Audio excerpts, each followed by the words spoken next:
हरे अम्बा सहस्रासि रेखा पुरुषाः सहस्राक्षाः सहस्रपाता सा भूमिगुं सर्वतस्मृतवात्यतिष्ठद्दशाङ्गुलाम्बा पुरुषाये वेदगुं सर्वं यद्भूतं यच्च भाव्यं माहुता मृदत्वशेषान् यदन्नेनातिरोहति।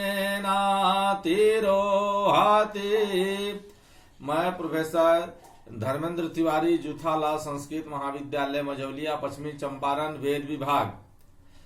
मैं आज निरुक्त के संबंध में परिचर्चा करने जा रहा हूं।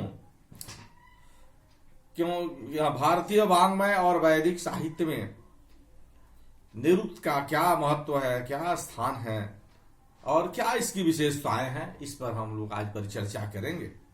किसी भी देश की संस्कृति का पूरा ज्ञान हम उसके साहित्य से ही कर सकते हैं।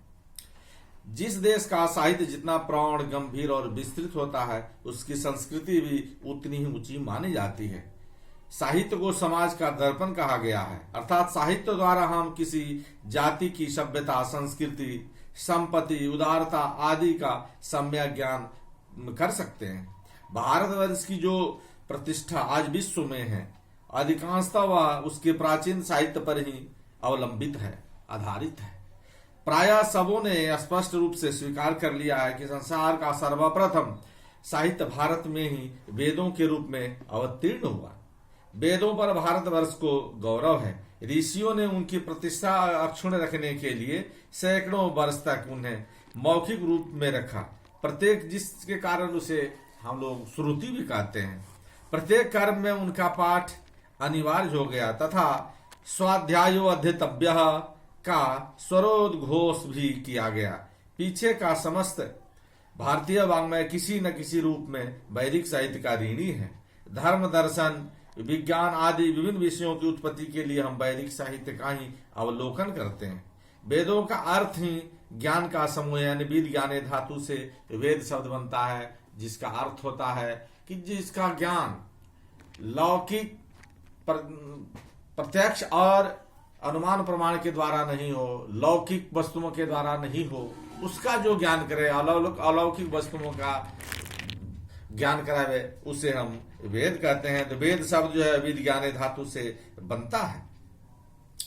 उसके आधार पर प्राचीन सभ्यता, आर्यों की मूल भाषा, मानव का इतिहास आदि विषयों का भी हम लोग पता लगाते हैं। यद्यपि वेदों में मंत्र ब्राह्मणात्मक शब्द राशिर्वेद आपस्तंभ परिच्छेद 31 के अनुसार केवल मंत्र भाग और ब्राह्मण भाग का ही ग्रहण प्राचीन आचार्यों ने किया है, किंतु उनका यह लक्षण केवल कर्मकांड तक ही सीमित था। अतएव पाश्चात्य विद्वानों ने भाषा के आधार पर वैदिक और लौकिक संस्कृत का भेद देखकर वैदिक भाषा में लिखे गए समस्त साहित्य को वैदिक नाम से अभिहित किया। इस प्रकार से वैदिक साहित्य को 4 खंडों में विभाजित किया गया। भाषा के अनुसार कालों में बांटते हैं। संहिता, ब्राह्मण, आरण्यक और उपनिषद। संहिता भाग में मंत्रों का संग्रह किया गया है और ये सब से अधिक प्राचीन है। ब्राह्मण भाग मंत्रों का याज्ञिक उपयोग बतलाता है कि किस मंत्रों का किस प्रकार के यज्ञ में कैसे उपयोग करना चाहिए, उसमें कैसे व्याकरण का उपयोग करना चाहिए। यदि एक यजमान है तो कैसे उपयोग होगा, 2 यजमान है तो कैसे होगा, अनेक यजमान है तो कैसे वो वचनांत का उपयोग किया जाए। इन सारी चीजों की जानकारी उससे मिलती है। यह अधिकांशतः गद्य में है। आरण्यकों और उपनिषदों में दार्शनिक भावना उद्भूत हुई। इनमें ऋषियों के ईश्वर, संसार और जीव संबंधी आध्यात्मिक विचारों का गद्य पद्यात्मक वर्णन किया गया है। संहिता भाग के भी 4 खंड हैं, ऋग, यजुर, साम और अथर्व। यानी संहिता के 4 भाग कौन होंगे? ऋग्वेद, यजुर्वेद, सामवेद और अथर्ववेद, जिनमें प्रत्येक से संबद्ध ब्राह्मण, आरण्यक, उपनिषद अलग अलग हैं। उस समय तक लेखन कला का आदि आविष्कार न होने के कारण इन्हें कंठस्थ नहीं रखा गया और विभिन्न कुलों में भिन्न भिन्न रूप से पाठ होने के कारण इनकी कई शाखाएं हो गई। फिर भी प्रत्येक शाखा के अपने अपने ब्राह्मणादि निश्चित थे। कालांतर में बहुत सी शाखाएं लुप्त हो गई। पतंजलि ने ऋग्वेद की 21, सामवेद की 1000, यजुर्वेद की 101 और अथर्ववेद की 9 शाखाओं का उल्लेख किया है, अपने महाभाष्य में किया है। इनमें प्रत्येक शाखा स्वतंत्र रूप से वेद है। प्रत्येक शाखा को वेद माना जाता है। ऋग्वेद में ऋचाओं का संग्रह तथा समस्त वैदिक साहित्य में यह सबसे बड़ा है। इसकी केवल एक शाखा ही इस समय उपलब्ध है। अन्य सभी वेदों में इनके मंत्र संग्रहित हैं। ऋग्वेद के विभाजन की 2 प्रणाली है, एक अष्टक अध्याय वर्ग तथा मंडल सूक्त अनुवाद। तदनुसार यह 8 अष्टकों या 10 मंडलों में विभक्त है। पिछला विभाजन ऐतिहासिक है, अतएव सभी आधुनिक विद्वान ऋग्वेद के उद्धरण देते समय इसी प्रणाली का आश्रय लेते हैं।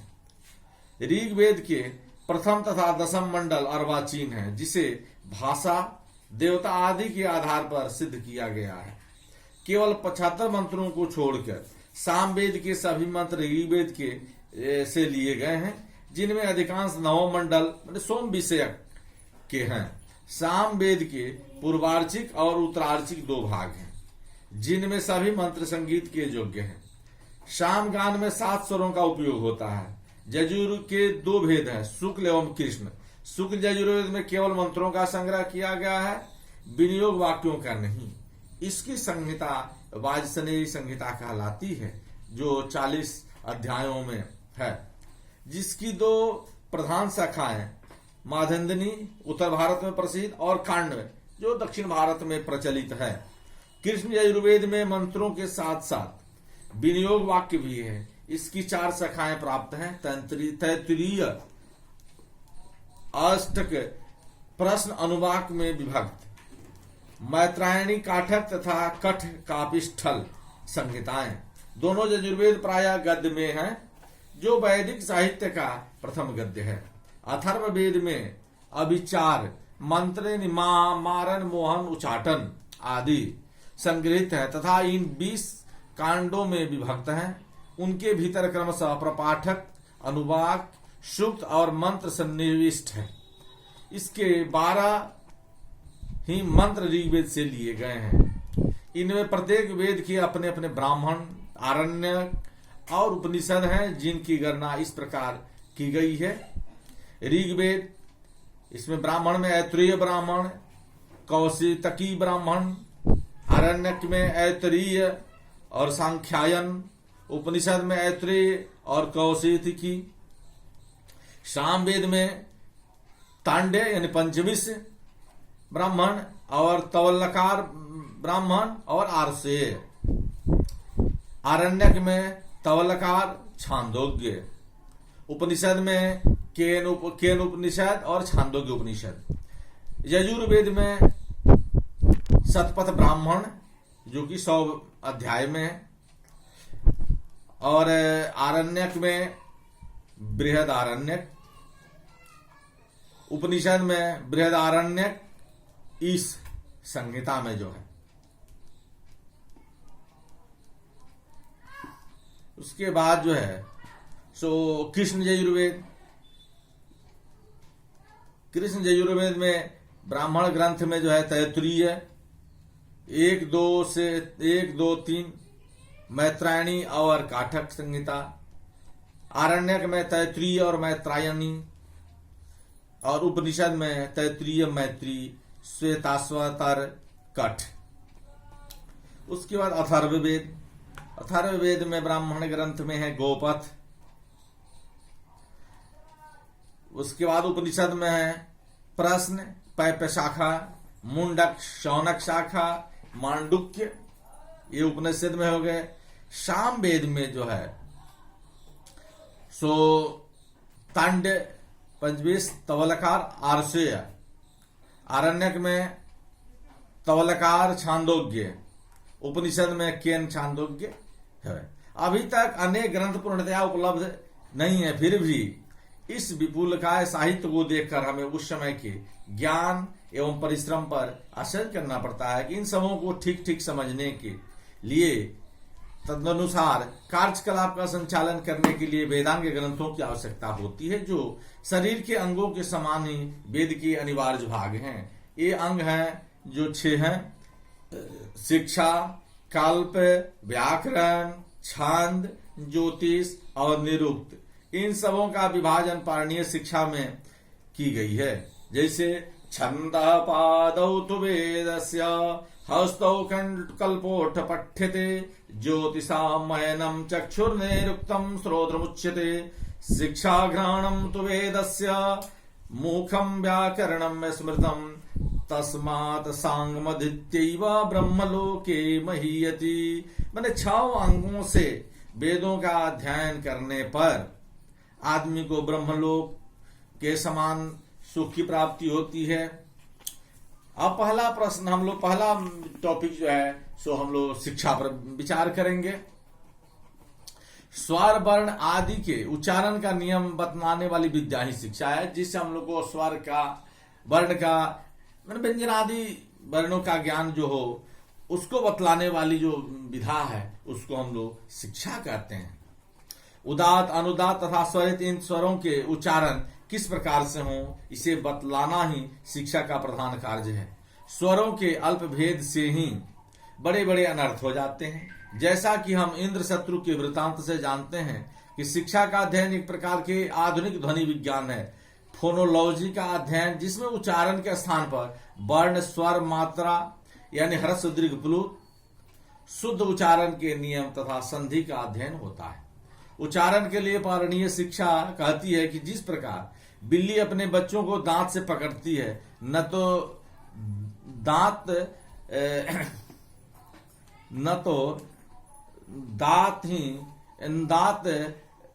गड़ते हैं और न उसको गिरने का इधर उधर डर रहता है। संतुलन से उसी प्रकार अक्षरों का उच्चारण करें, या विद्यार्थियों को, जहां हम लोग सब व्यक्ति को करना चाहिए। उस काल में ध्वनि विज्ञान की इस प्रकार की उन्नति किसे चकित नहीं कर सकती थी। शिक्षा के प्राचीनतम ग्रंथ प्रातिशाख्य के रूप में मिलते हैं, जो सभी वेदों के भिन्न भिन्न हैं। जैसे सौनव का ऋक् प्रातिशाख्य, कात्यायन का शुक्ल यजुः प्रातिशाख्य, सामवेद का पुष्प सूत्र, तैत्रीय प्रातिशाख्य तथा अथर्व प्रातिशाख्य आदि। इन सबों में सूत्र के अनुरूप अनुरुक्त विषय समझाए जाते हैं। शिक्षा ग्रंथों में पाणिनीय तथा याज्ञवल्क्य की शिक्षाएं बहुत प्रसिद्ध हैं, जो श्लोकबद्ध हैं। इसके बाद हम लोग जो दूसरा जो अंग है कल्प, उस पर हम लोग विचार करेंगे। शिक्षा के बारे में हम लोग विचार कर लिए, अब हम लोग परिचर्चा करेंगे कल्प के बारे में। तो वैदिक कर्मकांड का विस्तार देखकर उसे सूत्रबद्ध करने की इच्छा से ही कल्प का आविर्भाव हुआ, जिन्हें हम कल्प सूत्र कहते हैं। इसका अर्थ है कि वेद में विहित कर्मों को क्रमशः व्यवस्थित कल्पना करने वाला शास्त्र है, जिसे हम कल्प कहते हैं। व्याघ्री यथा हरेत वत्सम दनष्टा न च पीड़ेत भीता पतन भेदाभ्याम तद तद वर्णान प्रयोजयेत। शिक्षा की भांति ये प्रत्येक वेद और शाखा के लिए अलग अलग हैं। ये 3 प्रकार के हैं। क में श्रौत सूत्र, जिनमें श्रुति प्रतिपादित दर्श, पूर्णमास आदि विविध यज्ञों का विधान किया गया है। वस्तुतः कल्प सूत्रों की ये ही पुष्ट अंग है। ख में गृह सूत्र, जिनमें गृहाग्नि में होने वाले यज्ञों तथा विवाह, श्राद्ध आदि संस्कारों का वर्णन है। ग धर्म सूत्र, जिनमें चारों वर्णों का तथा चारों आश्रमों के कर्तव्यों का निर्दिष्ट दिया गया है कि भाई चारों वर्ण कौन कौन से हैं, उनके आश्रम का क्या व्यवस्था है, उनकी पारिवारिक व्यवस्था क्या है, सामाजिक व्यवस्था क्या है, इन सारी चीजों के बारे में निर्दिष्ट किया गया है। मनु आदि की स्मृतियों के यही स्रोत हैं तथा हिंदुओं के कानून भी यही हैं। ऋग्वेद के 2 श्रौत और गृह सूत्र हैं, आश्वलायन तथा सांख्यायन। एक कौशिक की गृह सूत्र भी प्रकाशित है, किंतु श्रौत सूत्र प्राप्त अभी नहीं है। शुक्ल यजुर्वेद के कात्यायन सूत्र तथा पारस्कर गृह सूत्र प्रसिद्ध हैं। कृष्ण यजुर्वेद से संबद्ध कल्प सूत्र हैं बौध्यायन, आपस्तंभ, हिरण्यकेशी, वैखानस, भारद्वाज तथा मानव, इनमें अधिकांश प्राप्त हैं। सामवेद के कल्पसूत्र है आरसीय कल्पसूत्र, लाट्यायन, द्रायायन तथा जैमिनी श्रौत सूत्र, गोभिल, खदिर तथा जैमिनी गृह सूत्र। अथर्ववेद के वैतान श्रौत सूत्र तथा कौशिक के गृह सूत्र मिले हैं। धर्म सूत्रों में गौतम, सामवेद में बौधायन, आपस्तंभ, हिरण्यकेशी, कृष्ण यजुर्वेद में वशिष्ठ और विष्णु, ऋग्वेद में उल्लेखनीय है। कल्प का एक चौथा प्रकार शुल्ब सूत्र है, जिसमें यज्ञवेदी का निर्माण प्रकार वर्णन किया गया है, जिसका रेखाचित्र से पूरा संबंध है। धर्म सूत्रों में इसमें जो है सो किया गया है कि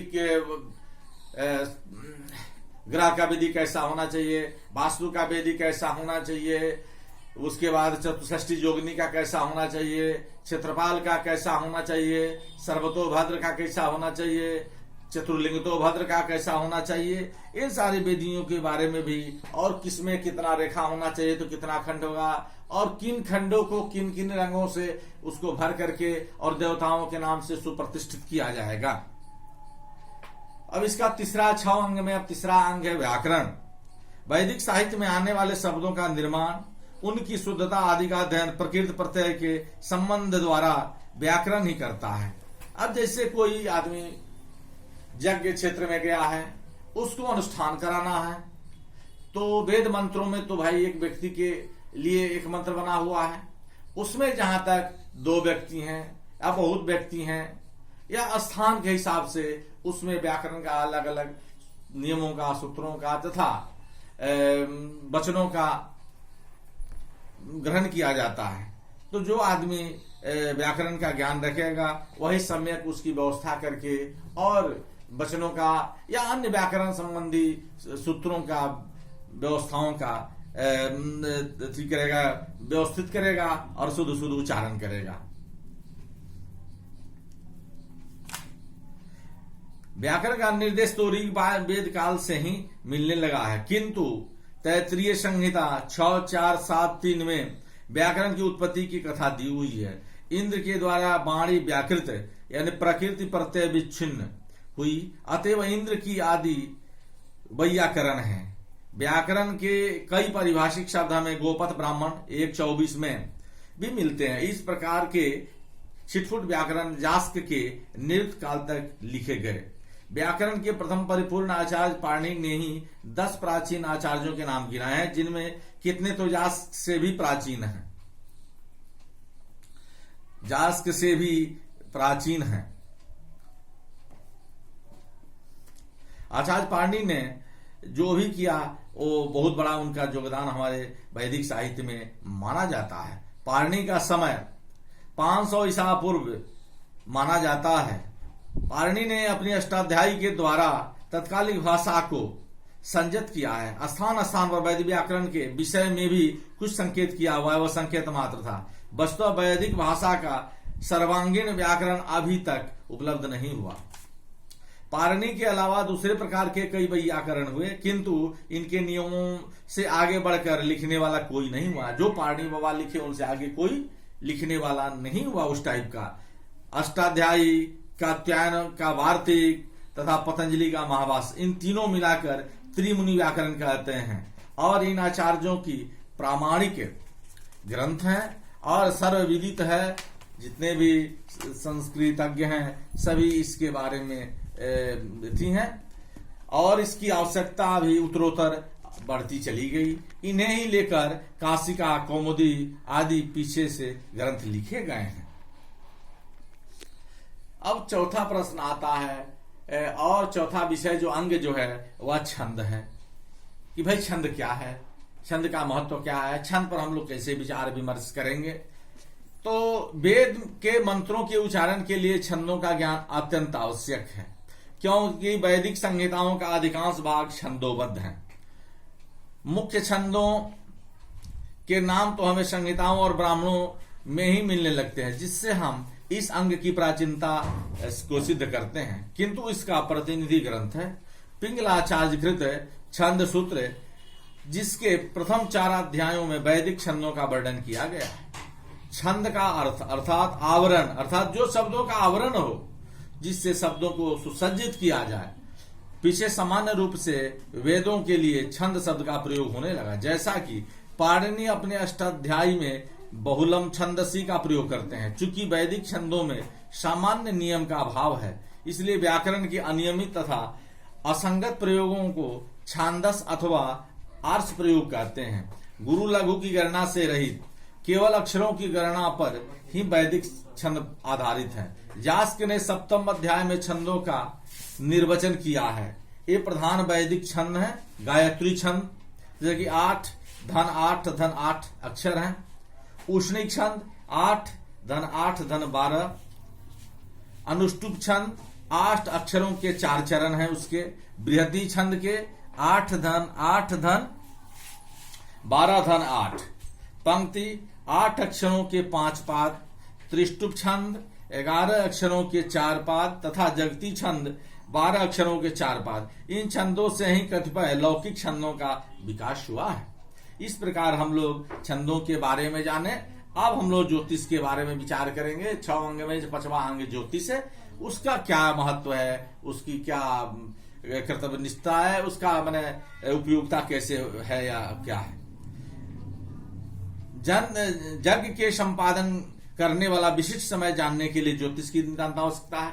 अब किसी के कोई यज्ञ है, जैसे कि रुद्र महायज्ञ, विष्णु महायज्ञ या चंडी महायज्ञ या सहस्त्र चंडी महायज्ञ, तो इसके ज्ञान के लिए हमको भाई कब इसका मुहूर्त अच्छा बनता है, कब इसका नक्षत्र अच्छा है, कब से शुरू होना चाहिए, तो इसके लिए जो है अग्निवास कब है, शिववास कब है, देववास कब है, इन चीजों के ज्ञान के लिए हमको ज्योतिष का ज्ञान अनिवार्य है। यदि ज्योतिष का ज्ञान अनिवार्य नहीं है तो फिर हम सम्यक रूप से जग जगादि का समय या पूजा पाठ का समय हम सम्यक उतार नहीं पाएंगे, नहीं बता पाएंगे।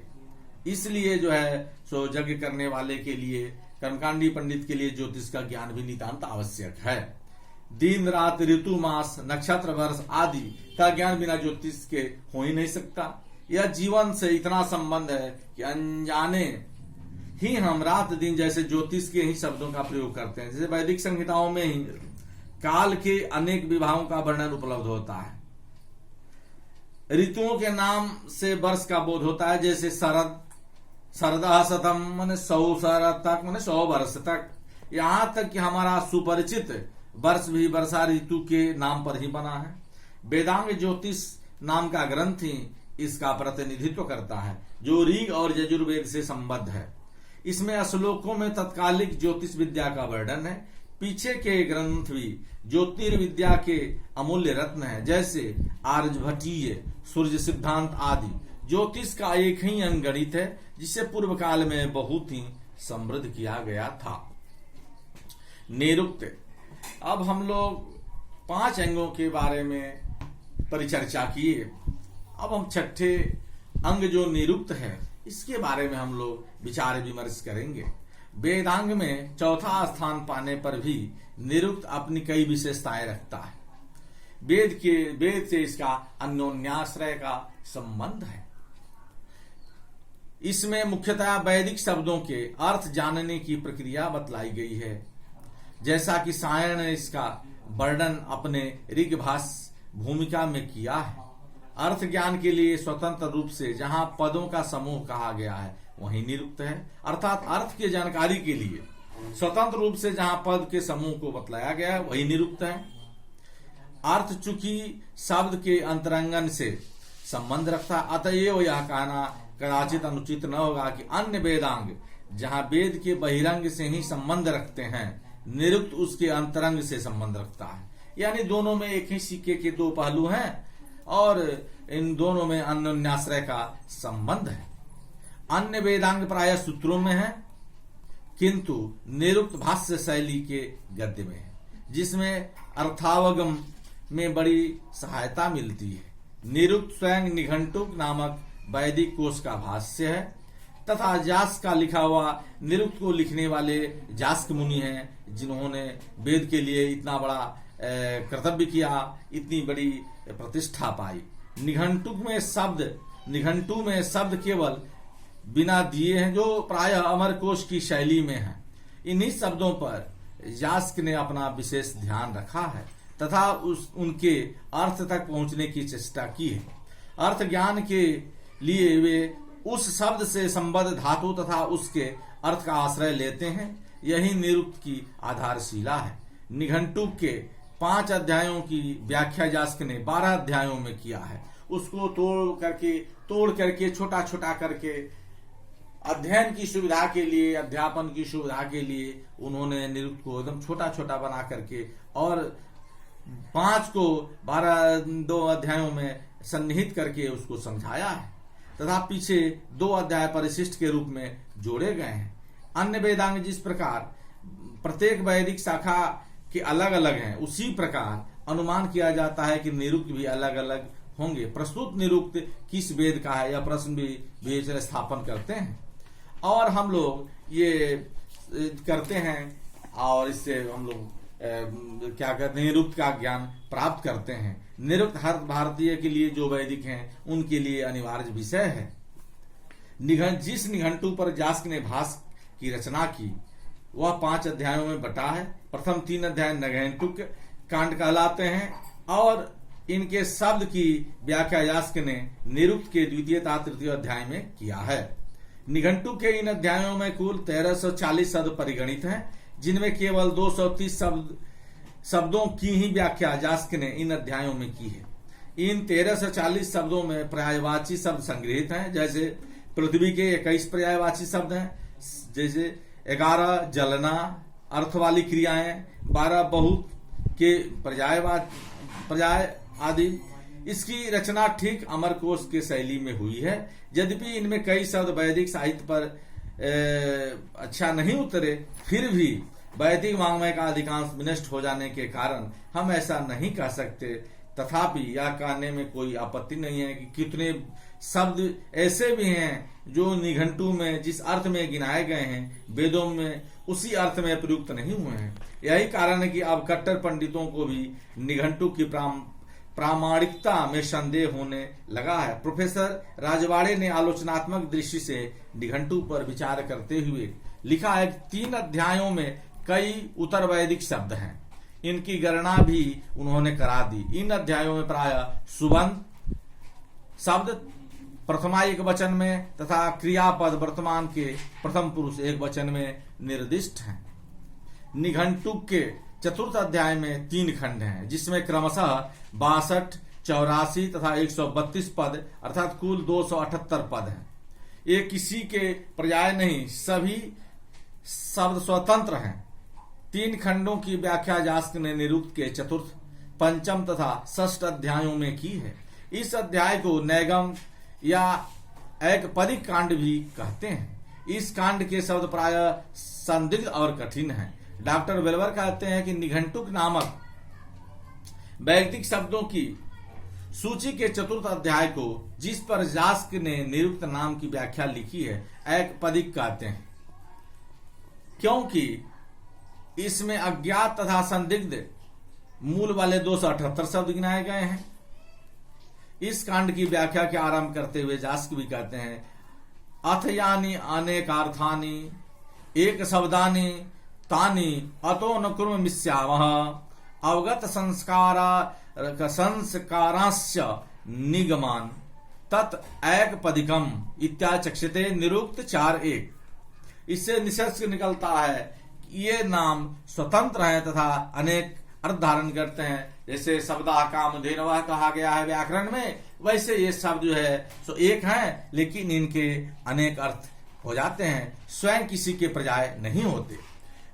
किंतु साथ ही साथ इसकी बनावट का पता लगाना भी कठिन होता है, इसलिए इन्हें एकपदिक निगमन उदाहरण या प्रयोग कहते हैं। इस कांड के शब्द भिन्न भिन्न रूपों और विभक्तियों में हैं। राजवाड़े के अनुसार एक वृंदम को छोड़कर इस अध्याय के सभी शब्द वैदिक माने जाते हैं। निघंटु का 5th या अंतिम अध्याय दैवत कांड के नाम से विख्यात है। इनके 6 खंडों में क्रमशः 3, 13, 36, 32, 36 तथा 31 पद हैं जो भिन्न भिन्न देवताओं के नाम हैं। ये भी पर्याय नहीं, स्वतंत्र हैं, किंतु इनमें विशेषता यह है कि इन नामों के द्वारा देवताओं की स्तुति प्रधानतया की जाती है। इन खंडों के शब्दों की व्याख्या यास्क ने निरुक्त के 7वें अध्याय से 12वें अध्याय तक की है। एक एक खंड की व्याख्या एक एक अध्याय में हुई है। चूंकि इन अध्यायों में यास्क को पर्याप्त स्थान मिला है, अतएव देवताओं के विषय में यास्क ने पूर्ण प्रकाश डाला है। निघंटु की व्याख्या यद्यपि 12वें अध्याय में समाप्त हो जाती है, किंतु बाद में किसी लेखक ने इन 2 अध्यायों को परिशिष्ट के रूप में जोड़कर कुल 14 अध्याय बना दिए हैं। दैवत कांड के इस परिशिष्ट में देवताओं और यज्ञों के विषय में लिखा है तथा प्रसंगतः कतिपय दार्शनिक विषयों का भी विवेचन है।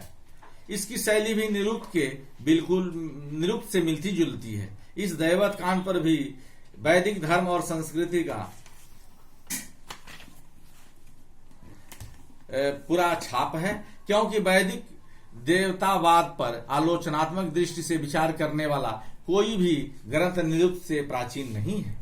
यही है कि हम किसी जाति की अपने धर्म के विषय में चिंतन की प्रथम किरणें पाते हैं। यास्क ने निरुक्त के सभी शब्दों की व्याख्या नहीं की है।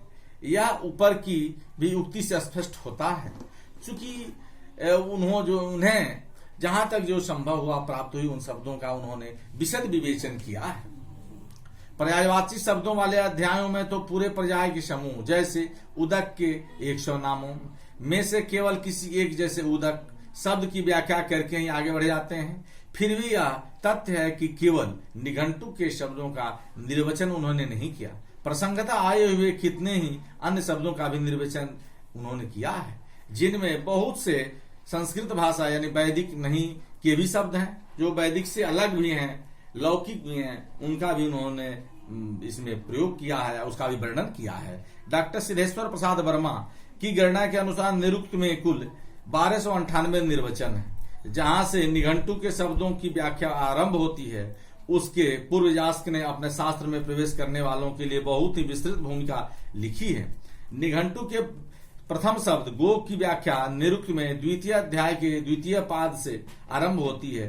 तब तक का अंश अर्थात पूर्ण प्रथम अध्याय और 2 अध्याय का प्रथम पाद केवल भूमिका है, जिसमें पद के भेद, शब्दों के धातु सिद्धांत, निरुक्त की उपयोगिता, निर्वचन के नियम आदि विभिन्न उपयुक्त विषयों पर विचार किया गया है। यही दशा दैवत कांड के आरंभ में भी है।